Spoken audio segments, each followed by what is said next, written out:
नमस्कार दोस्तों, आप देख रहे हैं डीआर न्यूज। आज दिनांक 10 जुलाई 2025 दिन गुरुवार।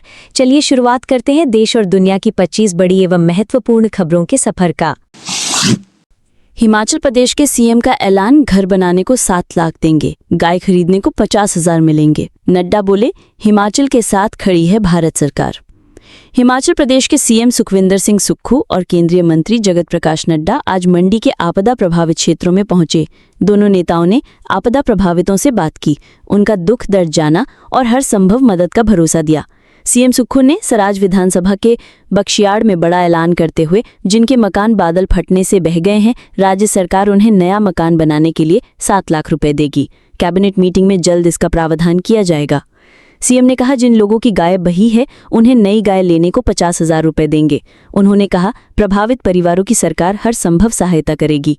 बख्शियाड़ में आपदा प्रभावितों से बातचीत में सीएम ने आह्वान किया कि जो भी नए घर बनाए वो नदी नालों से 50 से 100 मीटर दूर घर का निर्माण करें। बादल फटने की घटनाएं बढ़ती जा रही हैं, इसलिए नदी नालों के करीब मकान न बनाएं। अगले कुछ महीने पृथ्वी तेजी से घूमेगी और 1.3 से 1.51 मिलीसेकंड पहले चक्कर पूरा करेगी। 9 जुलाई इतिहास का सबसे छोटा दिन। 9 जुलाई 2025 सामान्य दिनों के मुकाबले 1.3 से 1.51 मिलीसेकंड पहले खत्म होगा। इसे इतिहास का सबसे छोटा दिन माना जा सकता है। 22 जुलाई और 5 अगस्त को भी चक्कर जल्दी खत्म होगा। इससे पहले 5 जुलाई 2024 को पृथ्वी ने 1.66 मिलीसेकंड पहले अपना चक्कर खत्म किया था। पृथ्वी 24 घंटे में पूरा एक चक्कर लगाती है। लाइफ साइंस के मुताबिक चंद्रमा पृथ्वी के रोटेशन चक्कर लगाना को प्रभावित कर रहा है। रिपोर्ट के मुताबिक इन तीनों दिनों में चंद्रमा पृथ्वी के भूमध्य रेखा से सबसे दूर होगा और ध्रुवों के करीब होगा। जब चंद्रमा ऐसी जगह होता है तो उसका खिंचाव पृथ्वी के घूमने की गति को तेज कर देता है, ठीक वैसे ही जैसे कोई लट्टू ऊपर से पकड़े तो वो ज्यादा तेज घूमता है। चंद्रमा भी पृथ्वी को थोड़ा तेज घुमा रहा है। वोटर लिस्ट में कोई गैर भारतीय नहीं रहेगा। स्क्रीनिंग का बिहार मॉडल पूरे देश में लागू करने की तैयारी। अगला नंबर असम और पश्चिम बंगाल का है। बिहार में मतदाता सूची की स्क्रीनिंग पर मचे राजनीतिक कोहराम के बीच चुनाव आयोग ईसीआई ने साफ किया है कि ये कवायद देश के हर राज्य में की जाएगी। इसमें घर घर जाकर मतदाताओं की पुष्टि की जाएगी। इसके जरिए ईसीआई ये सुनिश्चित करना चाहता है कि कोई गैर भारतीय वोटर लिस्ट में ना रहे। आयोग के सूत्रों ने बताया कि अगली बारी उन राज्यों की है जहां 2026 में विधानसभा चुनाव होने हैं। इनमें असम, पश्चिम बंगाल, केरल, तमिलनाडु और पुदुचेरी शामिल है। बिहार में चुनाव के बाद इन राज्यों में अभियान चलाया जाएगा। इस कवायद की असली परीक्षा असम और पश्चिम बंगाल में होगी। यहां बांग्लादेशी घुसपैठियों की मौजूदगी पर पहले से राजनीति गरमाई हुई है। पुराने वाहनों को 1 नवंबर से नहीं मिलेगा फ्यूल। दिल्ली सहित 5 शहरों में नियम लागू होगा। पहले 1 जुलाई से बैन लगना था। दिल्ली में एंड ऑफ लाइफ या ओवरेज वाहनों पर फ्यूल प्रतिबंध 1 नवंबर तक स्थगित कर दिया गया है। वायु गुणवत्ता आयोग की मंगलवार को हुई बैठक में ये फैसला लिया गया। जो डीजल गाड़ियां 10 साल से पुरानी और पेट्रोल गाड़ियां 15 साल से पुरानी होती हैं, उन्हें EOL वाहन कहा जाता है। पहले जारी किए गए निर्देशों के अनुसार ऐसे वाहनों को 1 जुलाई से दिल्ली में ईंधन नहीं दिया जाना था। अब इन्हें 31 अक्टूबर तक राहत दी गई है। दिल्ली के पर्यावरण मंत्री मनजिंदर सिंह सिरसा ने 3 जुलाई को वायु गुणवत्ता प्रबंधन आयोग CAQM से ऐसे वाहनों के खिलाफ कार्रवाई रोकने का अनुरोध किया था। दरअसल CAQM ने अप्रैल में आदेश दिया था कि 1 जुलाई से पुराने वाहनों में ईंधन नहीं डाला जाएगा ताकि प्रदूषण को कम किया जा सके। ये नियम दिल्ली के अलावा गुरुग्राम, फरीदाबाद, नोएडा, गाजियाबाद और सोनीपत में भी लागू होगा। पीएम मोदी को नामीबिया का सर्वोच्च नागरिक सम्मान, अब तक का 27वां इंटरनेशनल अवार्ड। संसद में बोले, आपने चीते गिफ्ट किए, उन्होंने संदेश भेजा है। प्रधानमंत्री नरेंद्र मोदी को नामीबिया में बुधवार को सर्वोच्च नागरिक सम्मान Order of the Most Ancient Welwitschia Mirabilis से सम्मानित किया गया। नामीबिया की राष्ट्रपति डॉक्टर निटुम्बो नंदी नदैतवाह ने उन्हें राजधानी विंडहॉक स्थित स्टेट हाउस में ये सम्मान दिया। प्रधानमंत्री ने नामीबिया की संसद को भी संबोधित किया। उन्होंने कहा, मैं सर्वोच्च नागरिक सम्मान लेते हुए बहुत सम्मानित महसूस कर रहा हूं। नामीबिया के मजबूत और सुंदर पौधों की तरह हमारी दोस्ती समय की कसौटी पर खरी उतरी है। यहाँ के राष्ट्रीय पौधे वेलवित्सिया मिराबिलिस की तरह ये समय और उम्र के साथ और भी मजबूत होगी। पीएम ने कहा, आपने 2022 में हमारे देश में चीतों को फिर से बसाने में हमारी मदद की। हम आपके इस गिफ्ट के लिए बहुत आभारी हैं। उन्होंने आपके लिए एक संदेश भेजा है, सब कुछ ठीक है। वो बहुत खुश हैं और अपने नए घर में अच्छी तरह से ढल गए हैं। उनकी संख्या भी बढ़ी है। कक्षा 6 के 47% बच्चों को नहीं आते पहाड़े। तीसरी के 45% को नहीं पता 100 तक की गिनती। शिक्षा मंत्रालय के पारक रिपोर्ट जारी। केंद्रीय शिक्षा मंत्रालय के एक सर्वे में पता चला है कि 2024 में देश में बेसिक एजुकेशन का स्तर कोरोना काल से पहले के स्तर से भी नीचे है। कक्षा 6 के केवल 53% बच्चों को ही 10 तक के पहाड़े आते हैं।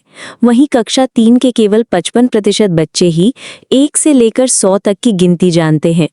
सर्वे में कक्षा 3 के 45% बच्चे 1 से 100 तक की गिनती को बढ़ते या घटते क्रम में नहीं लगा पाए।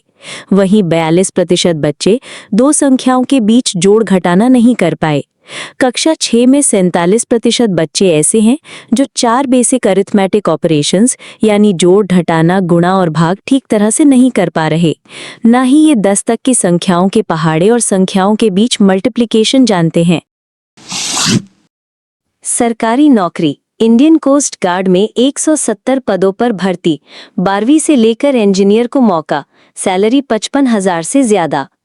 इंडियन कोस्ट गार्ड में असिस्टेंट कमांडेंट के 170 पदों पर भर्ती निकली है। उम्मीदवार ऑफिशियल वेबसाइट joinindiancoastguard.cdac.in पर जाकर अप्लाई कर सकते हैं। सरकारी नौकरी। गुजरात एसएसएसबी में सुपरवाइजर के 106 पदों पर भर्ती। एज लिमिट 35 साल। सैलरी 80,000 से ज्यादा। गुजरात अधीनस्थ सेवा चयन बोर्ड यानी जीएसएसएसबी ने सुपरवाइजर के 100 से ज्यादा पदों पर भर्ती निकाली है।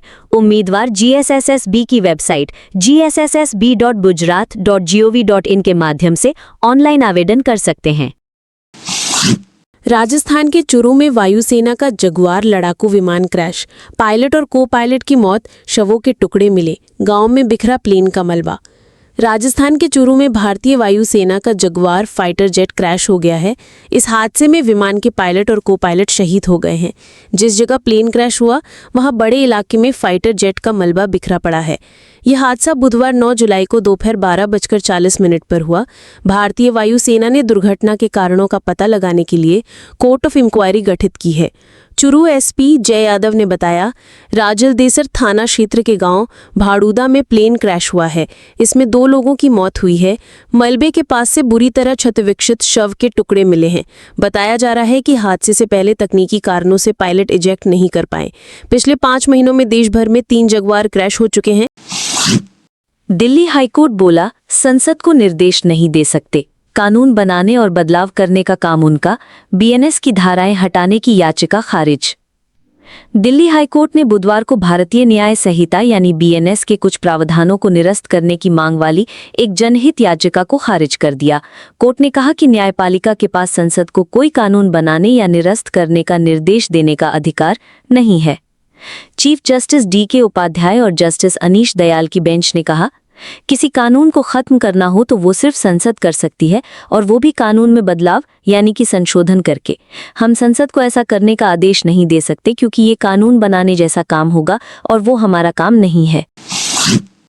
राहुल बोले, बिहार में भी चुनाव चोरी करने की कोशिश, महाराष्ट्र में ऐसा कर चुके हैं। चुनाव आयोग के कमिश्नर भाजपा आरएसएस की तरह बात कर रहे हैं। राहुल गांधी बुधवार को पटना में महागठबंधन के प्रदर्शन में शामिल हुए। बिहार में वोटर लिस्ट की स्क्रीनिंग को लेकर विपक्षी पार्टियां विरोध कर रही हैं। यहां राहुल ने आरोप लगाया कि जैसे महाराष्ट्र का चुनाव चोरी किया गया था, वैसे ही बिहार के चुनाव को चोरी करने की कोशिश की जाएगी। उन्होंने कहा, इलेक्शन कमिश्नर भाजपा और आरएसएस नेताओं की तरह बात करते हैं। उन्हें पता चल गया है कि हमने महाराष्ट्र मॉडल समझ लिया है, वे अब बिहार मॉडल लाए हैं। ये गरीबों का वोट छीनने का तरीका है। राहुल ने कहा, आपको जो करना है करिए, लेकिन बाद में कानून आप पर हावी होगा। कानून आपको नहीं छोड़ेगा। मैं आपको गारंटी दे रहा हूं कि आप कितने ही बड़े क्यों ना हो, कानून आपको नहीं छोड़ेगा। आप अपना काम नहीं कर रहे हो। वोटर वेरिफिकेशन के विरोध में महागठबंधन का बिहार बंद। 7 शहरों में ट्रेनें रोकी गईं, 12 national highway jam. EC office नहीं पहुंच सके राहुल तेजस्वी। बिहार में बुधवार को महागठबंधन में चुनाव आयोग के वोटर वेरिफिकेशन के विरोध में बंद का आह्वान किया। इस दौरान 7 शहरों में ट्रेनें रोकी गई और 12 नेशनल हाईवे जाम किए गए। कांग्रेस नेता राहुल गांधी भी विरोध में शामिल होने के लिए दिल्ली से पटना पहुंचे और यहां विरोध रैली में शामिल हुए। उनके साथ तेजस्वी यादव और वीआईटी प्रमुख मुकेश सहनी भी शामिल हुए। इनकम टैक्स चौराहे से राहुल गांधी, तेजस्वी यादव और दीपांकर भट्टाचार्य एक गाड़ी पर सवार होकर प्रदर्शन करते चुनाव आयोग के ऑफिस के लिए निकले। पुलिस ने सभी नेताओं को सचिवालय थाने के पास बैरिकेडिंग कर रोक दिया। उन्हें यहां से आगे जाने की परमिशन नहीं दी गई। यहीं से कार्यकर्ताओं को संबोधित करने के बाद सभी नेता लौट गए।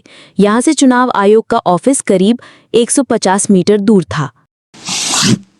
SYL मुद्दे पर हरियाणा पंजाब के बीच बैठक बेनतीजा रही। सीएम मान बोले, रावी चिनाब से पानी मिले तो देंगे।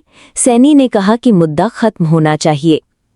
सतलुज यमुना लिंक यानी SYL नहर विवाद के समाधान के लिए हरियाणा और पंजाब के मुख्यमंत्रियों के बीच दिल्ली में हुई बैठक बेनतीजा रही। केंद्रीय जल शक्ति मंत्री आर पाटिल की अध्यक्षता में हुई इस मीटिंग में पंजाब सीएम भगवंत मान ने शर्त रखी कि यदि पंजाब को रावी और चिनाब नदी से पानी मिलेगा तो वो आगे देंगे। सीएम मान ने कहा कि SYL नहीं बनेगी, लेकिन हमें पानी देने में कोई दिक्कत नहीं है। शर्त यह है कि हमें भी पानी मिले। हरियाणा हमारा दुश्मन नहीं, भाई है। वहीं हरियाणा के सीएम नायब सैनी ने कहा कि मीटिंग में सार्थक चर्चा हुई है। दोनों राज्यों के बीच ये मुद्दा खत्म होना चाहिए।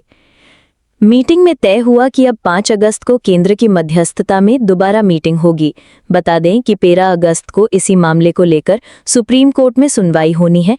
दोनों राज्य चाहते हैं कि इस सुनवाई से पहले इस मुद्दे पर किसी नतीजे पर पहुंचा जा सके। चारा घोटाला में लालू यादव की सजा बढ़ाने की मांग। सीबीआई की याचिका झारखंड हाईकोर्ट में मंजूर। आरजेडी सुप्रीमो को 3.5 साल की हुई थी सजा। चारा घोटाले से जुड़े एक मामले में झारखंड हाईकोर्ट में सीबीआई ने उनकी सजा बढ़ाने की मांग की है। इसको लेकर जांच एजेंसी ने कोर्ट में याचिका दायर की थी। बुधवार को सुनवाई के बाद सीबीआई की याचिका को कोर्ट ने स्वीकार कर लिया है। जस्टिस रंगन मुखोपाध्याय और जस्टिस अंबुजनाथ की खंडपीठ ने सीबीआई की याचिका को सुनवाई के लिए स्वीकार किया है। सीबीआई की तरफ से लालू प्रसाद यादव, बेक जूलियस और सुधीर कुमार भट्टाचार्य की सजा को बढ़ाए जाने की मांग की गई है। इससे पहले निचली अदालत ने इन लोगों को 3.5 साल की सजा सुनाई थी। सीबीआई इस मामले में अधिकतम सजा की मांग कर रही है। यह मामला देवघर कोषागार से अवैध निकासी से जुड़ा है। यूक्रेन को हथियार सप्लाई रोके जाने से ट्रंप नाराज। पेंटागन ने राष्ट्रपति को इसकी जानकारी नहीं दी थी। सप्लाई दोबारा शुरू। अमेरिकी राष्ट्रपति डोनाल्ड ट्रंप यूक्रेन को हथियारों की सप्लाई पर रोक लगाने से नाराजगी जताई है। रक्षा मंत्रालय पेंटागन ने ट्रंप को बताए बिना सप्लाई पर रोक लगा दी थी। इस फैसले से हैरान ट्रंप ने सोमवार को यूक्रेन को दोबारा हथियार भेजने का आदेश दे दिया है। पिछले हफ्ते पेंटागन ने ऐलान किया था कि अमेरिका यूक्रेन को कुछ जरूरी हथियार जैसे एयर डिफेंस मिसाइलें, प्रिसिशन गाइडेड आर्टिलरी, पेट्रियट और हेलफायर मिसाइलें देना फिलहाल रोक रहा है। इसके पीछे कारण बताया गया कि अमेरिका के अपने स्टॉक में इन हथियारों की कमी हो गई है, जिस पर अमेरिका के डिफेंस सेक्रेटरी पीट हेग्सेथ ने साइन किए थे। लेकिन ट्रंप को इस फैसले की जानकारी पहले से नहीं दी गई थी। एपी की रिपोर्ट के मुताबिक उन्होंने इसे व्हाइट हाउस से बात किए बिना लिया गया कदम बताया। आईसीसी टेस्ट रैंकिंग में पहली बार गिल टॉप 6 बैटर। बुमराह 32 हफ्तों से टॉप बॉलर, 174 हफ्तों से जडेजा नंबर 1 ऑलराउंडर। भारतीय टेस्ट कप्तान शुभमन गिल पहली बार टेस्ट की बैटर्स रैंकिंग में टॉप 6 में पहुंचे हैं। बुधवार को जारी आईसीसी रैंकिंग में उन्होंने 15 स्थान की छलांग लगाई। ये टेस्ट में गिल की अब तक की बेस्ट रैंकिंग है। एजबेस्टन टेस्ट में गिल ने 269 और 161 रनों की पारी खेली थी। उन्हें इसी का फायदा मिला। बल्लेबाजों की टॉप 10 रैंकिंग में 3 भारतीय हैं। यशस्वी जायसवाल चौथे और ऋषभ पंत 7वें स्थान पर हैं। बॉलिंग रैंकिंग में पेसर जसप्रीत बुमराह 32 हफ्ते से टॉप पर बरकरार हैं। ऑलराउंडर की लिस्ट में रविंद्र जडेजा लगातार 174 हफ्तों से नंबर 1 बने हुए हैं। मस्क की कंपनी को भारत में सभी मंजूरियां मिली। हाई स्पीड सैटेलाइट इंटरनेट देगी स्टारलिंक। दावा, दूर दराज के इलाकों में भी नेटवर्क मिलेगा। इलॉन मस्क की कंपनी स्टारलिंक को भारत में सैटेलाइट इंटरनेट सर्विस शुरू करने का आखिरी रेगुलेटरी अप्रूवल मिल गया है। न्यूज एजेंसी रॉयटर्स ने सूत्रों के हवाले से जानकारी दी। स्टारलिंक तीसरी कंपनी है जिसे भारत में सैटेलाइट इंटरनेट सर्विस ऑपरेट करने का लाइसेंस मिला है। इससे पहले OneWeb और रिलायंस जियो को मंजूरी मिली थी। ई-कॉमर्स प्लेटफॉर्म को लाइसेंस और वेयरहाउस डेटा दिखाना होगा। FSSAI ने कहा फूड पैकिंग और डिलीवरी करने वालों को हाइजीन की ट्रेनिंग दो। FSSAI यानी food safety and standard authority of India ने भारत में काम करने वाले सभी ई-कॉमर्स प्लेटफॉर्म से फूड सेफ्टी और हाइजीन प्रोटोकॉल का सख्ती से पालन करने को कहा है। इसके अलावा फूड रेगुलेटर ने वेबसाइट्स को लाइसेंस डिस्प्ले करने और वेयरहाउस का डेटा ऑनलाइन अपलोड करने को कहा है। वहीं फूड हैंडल करने वाले कर्मचारियों को सेफ्टी और हाइजीन का ट्रेनिंग भी देने का आदेश दिया है। मंगलवार को दिल्ली में FSSAI और 70 से ज्यादा ई-कॉमर्स प्लेटफॉर्म के प्रतिनिधियों की एक बैठक हुई। इसमें FSSAI के CEO ने कहा कि फूड सिक्योरिटी से समझौता बर्दाश्त नहीं होगा, नियमों का उल्लंघन होने पर कड़ी कार्रवाई की जाएगी। शाह ने बताया रिटायरमेंट प्लान, कहा प्राकृतिक खेती करूंगा, इससे बीमारियां नहीं होती, वेद और उपनिषदों का अध्ययन करूंगा। केंद्रीय गृह मंत्री एवं सहकारिता मंत्री अमित शाह ने बुधवार को अपना रिटायरमेंट प्लान बताया। उन्होंने कहा मैं रिटायरमेंट के बाद अपना जीवन वेद, उपनिषद और प्राकृतिक खेती के लिए खर्च करूंगा। शाह ने कहा कि प्राकृतिक खेती एक ऐसा वैज्ञानिक प्रयोग है जिससे कई तरह के फायदे हैं।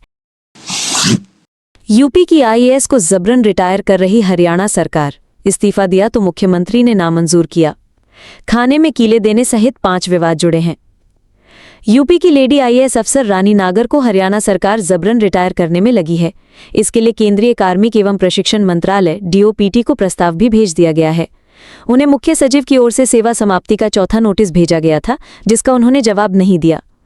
IAS अधिकारी रानी नागर विवादों के चलते पहले भी सुर्खियों में रही हैं। वे चंडीगढ़ गेस्ट हाउस में खुद को खाने में कीले देने का भी आरोप लगा चुकी हैं। उन्होंने एक उच्च अधिकारी पर उत्पीड़न का भी आरोप लगाया था। यूपी की पूर्व CM रही मायावती भी IAS अफसर का सपोर्ट कर चुकी हैं। रानी नागर हरियाणा कैडर की 2014 बैच की IAS अफसर हैं। वे लंबे समय से ड्यूटी से गैरहाजिर चल रही हैं। रानी नागर को आखिरी बार 11 मार्च 2020 को अभिलेखागार विभाग में अतिरिक्त सचिव और निदेशक पद की जिम्मेदारी मिली थी। इस पर उन्होंने 27 अक्टूबर 2020 तक सेवाएं दी। किसानों के 9 करोड़ रुपए लेकर पिता पुत्र ऑस्ट्रेलिया भागे। मेहसाना में बीजापुर के 92 किसानों से की ठगी। किसी से नगद लिए तो किसी के नाम पर लोन। मेहसाना जिले के विजापुर तालुका के कई किसानों के साथ बड़ी धोखाधड़ी सामने आई है। कुकरवाड़ा गांव के मार्केट यार्ड में फर्म चलाने वाले पिता पुत्र गांव के 92 किसानों से कर्ज लेकर ऑस्ट्रेलिया भाग गए। इस मामले में वसई पुलिस स्टेशन में 9 करोड़ से ज्यादा के धोखाधड़ी की शिकायत दर्ज कराई गई है। सरकारी नौकरी। जामिया मिलिया इस्लामिया यूनिवर्सिटी में दिल्ली में 306 पदों पर भर्ती निकाली है। इस भर्ती के लिए उम्मीदवारों को ऑफलाइन आवेदन करना होगा। 80,000 से ज्यादा सैलरी, रिटन टेस्ट से सिलेक्शन। पाकिस्तान में फिर तख्ता पलट कर सकती है सेना। आर्मी चीफ मुनीर को अगला राष्ट्रपति, शहबाज शरीफ को हटाकर बिलावल को PM बनाने की चर्चा। पाकिस्तान की सियासत में इन दिनों जबरदस्त हलचल है। चर्चाएं जोरों पर हैं कि राष्ट्रपति आसिफ अली जरदारी को जल्द ही पद छोड़ने के लिए कहा जा सकता है और उनके स्थान पर शक्तिशाली सेना प्रमुख फील्ड मार्शल असीम मुनीर देश के नए राष्ट्रपति बन सकते हैं। इसके साथ ही पाकिस्तान में मौजूदा संसदीय प्रणाली को बदलकर राष्ट्रपति प्रणाली लागू किए जाने की भी तैयारी बताई जा रही है। सत्ता परिवर्तन का खेल पाक आर्मी के समर्थन से हो रहा है। पाक आर्मी चीफ फील्ड मार्शल असीम मुनीर पाकिस्तान की सत्ता संरचना में सबसे ताकतवर पद पर आसीन हैं। वे सत्ता पर अपनी पकड़ को और मजबूत करते जा रहे हैं। हाल ही में उन्हें फील्ड मार्शल के पद पर पदोन्नत किया गया है। इस पद के साथ असीम मुनीर को आजीवन सैन्य विशेषाधिकार, कानूनी प्रतिरक्षा और असंवैधानिक हस्तक्षेपों से सुरक्षा प्राप्त हो जाती है। तालिबान नेताओं के खिलाफ ICC ने गिरफ्तारी वारंट जारी किए। महिलाओं पर अत्याचार के आरोप, सुप्रीम लीडर अखुंदज़दा और चीफ जस्टिस हक्कानी का नाम शामिल। इंटरनेशनल क्रिमिनल कोर्ट ICC ने 8 जुलाई को तालिबान के सर्वोच्च नेता हिबातुल्ला अखुंदज़दा और अफगानिस्तान के चीफ जस्टिस अब्दुल हकीम हक्कानी के खिलाफ गिरफ्तारी वारंट जारी किए हैं। इन दोनों पर अफगान महिलाओं, लड़कियों और तालिबान की कठोर जेंडर नीतियों का विरोध करने वालों पर अत्याचार करने का आरोप है। ये वारंट मानवता के खिलाफ अपराधों के तहत जारी किए गए हैं। ये पहली बार है जब आईसीसी ने तालिबान के शीर्ष नेतृत्व के खिलाफ ऐसा कोई कानूनी कदम उठाया है। कोर्ट ने कहा कि 15 अगस्त 2021 से जब तालिबान ने अफगानिस्तान की सत्ता संभाली तब से लेकर 20 जनवरी 2025 तक महिलाओं और लड़कियों पर कई गंभीर अपराध किए गए। इनमें हत्या, कैद, बलात्कार, यातना और जबरन गायब करना शामिल हैं। ये जुल्म सिर्फ लिंग के आधार पर ही नहीं बल्कि तालिबान विरोधी विचार रखने वालों पर भी हुए। ट्रंप भारत समेत ब्रिक्स देशों पर 10% एक्स्ट्रा टैरिफ लगाएंगे, कहा डॉलर राजा है, इसे चुनौती देने वालों को भारी कीमत चुकानी पड़ेगी। अमेरिकी राष्ट्रपति डोनाल्ड ट्रंप ने मंगलवार को ब्रिक्स देशों पर 1 अगस्त से 10% एक्स्ट्रा टैरिफ लगाने की धमकी दी। ट्रंप ने आरोप लगाया ब्रिक्स ग्रुप अमेरिकी डॉलर को कमजोर करने की कोशिश कर रहा है। उन्होंने कहा ब्रिक्स हमें नुकसान पहुंचाने और हमारे डॉलर को कमजोर करने के लिए बनाया गया था। जो भी ब्रिक्स में हैं उन्हें 10% टैरिफ देना होगा। अमेरिकी डॉलर की ताकत बनी रहेगी और इसे चुनौती देने वाले को बड़ी कीमत चुकानी होगी। ट्रंप ने कहा डॉलर राजा है, हम इसे ऐसे ही रखेंगे। मैं बस इतना कह रहा हूं कि अगर लोग इसे चुनौती देना चाहते हैं तो वे कर सकते हैं, लेकिन उन्हें बड़ी कीमत चुकानी पड़ेगी। मुझे नहीं लगता कि उनमें से कोई भी वो कीमत चुकाने के लिए तैयार है। भारत के बारे में पूछे जाने पर ट्रंप ने कहा कि ब्रिक्स मेंबर होने की वजह से भारत को भी 10% टैरिफ देना होगा, किसी को कोई छूट नहीं दी जाएगी। ब्रिक्स ने इसकी आलोचना की है और इसे WTO नियमों के खिलाफ बताया है। सोने चांदी के दाम में गिरावट। सोना 887 रुपये कम होकर 96,085 रुपये प्रति 10 ग्राम पर आया। चांदी 1,07,280 रुपये प्रति किलोग्राम बिक रही है। सोने चांदी के दाम में आज यानी 9 जुलाई को गिरावट रही। India Boolean and jewellers association IBJA के अनुसार 24 कैरेट सोने का दाम 887 रुपये कम होकर 96,085 रुपये प्रति 10 ग्राम पर आ गया है। इससे पहले इसका दाम 96,972 रुपये पर था। वहीं चांदी की कीमत 220 रुपये कम होकर 1,07,280 रुपये प्रति किलोग्राम हो गई है। इससे पहले ये 1,07,500 रुपये पर थी। वहीं 18 जून को चांदी ने 1,09,550 रुपये और सोने ने 99,454 रुपये का ऑल टाइम हाई बनाया था। सेंसेक्स 176 अंक गिरकर 83,536 पर बंद। निफ्टी 46 अंक फिसला। मेटल, रियल्टी और IT शेयर सबसे ज्यादा गिरे। हफ्ते के तीसरे कारोबारी दिन बुधवार 9 जुलाई को सेंसेक्स 176 अंक गिरकर 83,536 के स्तर पर बंद हुआ। निफ्टी में भी 46 अंक की गिरावट है, ये 25,476 पर बंद हुआ। सेंसेक्स के 30 शेयरों में से 17 में गिरावट और 13 में तेजी रही। Tata Steel, HCL Tech Mahindra और रिलायंस 2% तक गिरकर बंद हुए। बजाज फाइनेंस, अल्ट्राटेक सीमेंट और HUL 1.5% तक ऊपर बंद हुए। निफ्टी के 50 में से 29 शेयर्स गिरकर और 21 ऊपर बंद हुए। NSE का metal index 1.04%, realty 1.49%, oil and gas 1.25% और IT 0.78% गिरकर बंद हुए। ऑटो, FMCG, फार्मा और कंज्यूमर ड्यूरेबल्स में गिरावट रही।